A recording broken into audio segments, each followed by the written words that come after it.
नमस्कार दर्शक बंधु जय जगन्नाथ। आज आम जानिबा जे डायबिटीज कौन, डायबिटीज बा मधुमेह रोग कौन ता विषय सविशेष तथ्य टे जानिबा। दर्शक बंधु, आमर शरीर भितर अग्नाशय बोली गोटे आभ्यंतरीण अंग अच्छी, जहाँ को आम मेडिकल लैंग्वेज रे बा बायोलॉजी रे अग्नाशय बा पानक्रियाज बोली कहू। ये पानक्रियाज भितर गोटे सेल थाए बा गोटे प्रकार स्वतंत्र कोष थाए जहाँ को कहा जाए बीटा सेल। आउ ये बीटा सेल रु ही इंसुलिन नामक एक हार्मोन सिक्रेशन होता है, जहाँकि आम शरीर रक्त रे थिबा शर्करार परिमाण को कंट्रोल बा नियंत्रण करिबारे सहाय्य करिथाए। किंतु कोनोसी कारणरू जदि ए इंसुलिन हार्मोन सिक्रेशन कम हो गला बा जदि इंसुलिन हार्मोन सिक्रेशन होउची किंतु से जाइए सेल उपरे काम करि पारुनी, ताले आम शरीर रे अननेसेसरी ग्लूकोज लेवल बढ़ी जीवो। देखंतु ये होची हमर गोटे रक्त कैशिक बा गोटे ब्लड वेसेल बा ई ब्लड रे ग्लूकोज एमिति मोशन करुची। इंसुलिन हार्मोन कौन करे, ए ग्लूकोज को सेल मध्य को प्रवेश कराई दिए, माने सेल भीतर को प्रवेश कराई दिए। जदि इंसुलिन लो परिमाण ह्रास पाए ताले ये ग्लूकोज आउ ये सेल भीतर को पशि पारिबा नाही, फल रे ई ब्लड रे तार परिमाण बढ़ी बढ़ी जीवो। जदि रक्त रे ग्लूकोज रो परिमाण बढ़ी बढ़ी गला ताकू आमे कहा जाए ताकू आमे कहू डायबिटीज बा मधुमेह रोग। दर्शक बंधु, ये जो डायबिटीज रे विभिन्न प्रकार लक्षण मान देखा जाए, आमे से लक्षण मान देखिबा। दर्शक बंधु, जदि कौनसी लोकों को बारंबार परिस्रा लगुच ताकू आमे कहंती पॉलीउरिया, बारंबार परिस्रा लागिबा, बारंबार शोष हेबा पॉलीडिप्सिया, बारंबार परिस्रा लागि पारे, बारंबार शोष लागि पारे, बारंबार भोक भी हेई पारे। जदि कौनसी व्यक्तिंकर ओजन क्रमागत भाव में ह्रास पाउची ताहाले भी यह डायबिटीज लक्षण हेई पारे। जदि कौनसी लोकों को दुर्बल लगुची बा कौनसी काम करने को इच्छा होनी ताहाले भी यह एक डायबिटीज लक्षण हेई पारे। किछि लोकों क्षेत्र में तांकर आखि को भल भाव में देखा जाए ना, ताकू आमे ब्लर्ड विजन कहा जाए, कान को भल भाव में शुणा जाए ना, एवं जदि कौनसी जगार आमर क्षत होउची बा घा होउची से घा गुड़िक सुखिया पई अनेक समय नहीं थांती।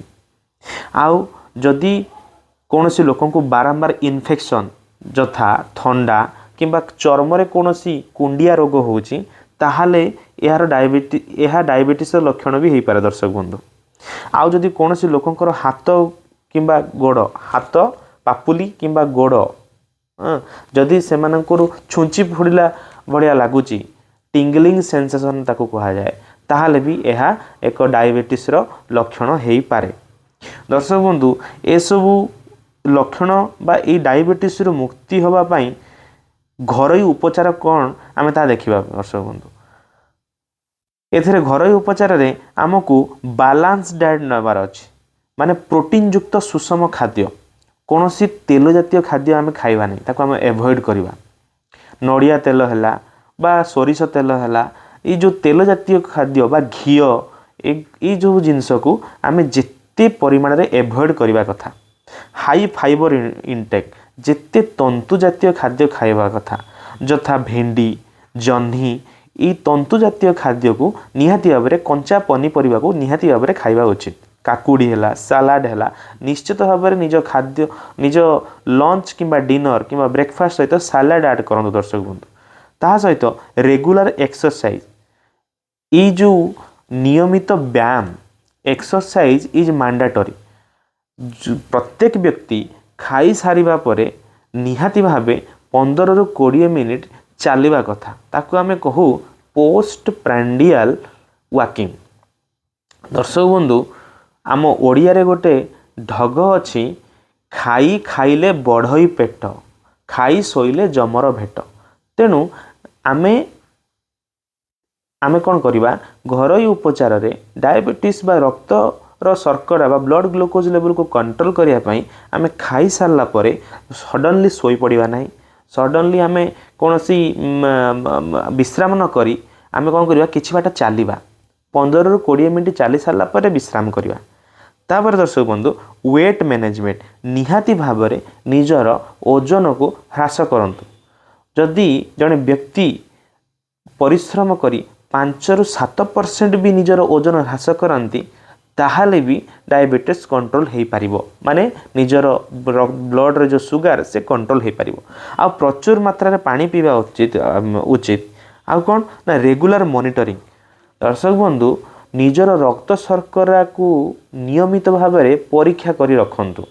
ये परीक्षा करने आमर गोटे इंस्ट्रूमेंट अच्छे ताको ग्लूकोमीटर। से ग्लूकोमीटर साहाय्य आपण निजे घरे मध्य निजर ब्लड ग्लूकोज लेवल को चेक करि परिबे।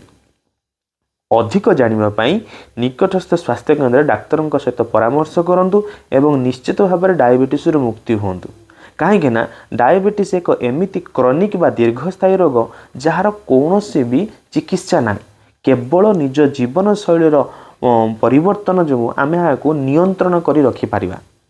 यह एक एमिति क्रॉनिक रोग बा एमिति एक भयावह रोग जहाँकि धीरे धीरे आमर विभिन्न अंग को आफेक्ट करिथा एवं शेष में MODS माने मल्टी ऑर्गन डिस्फंक्शन सिंड्रोम कज करिथा, माने विभिन्न अंग को आफेक्ट करी विभिन्न अंग को अकामी कर देता।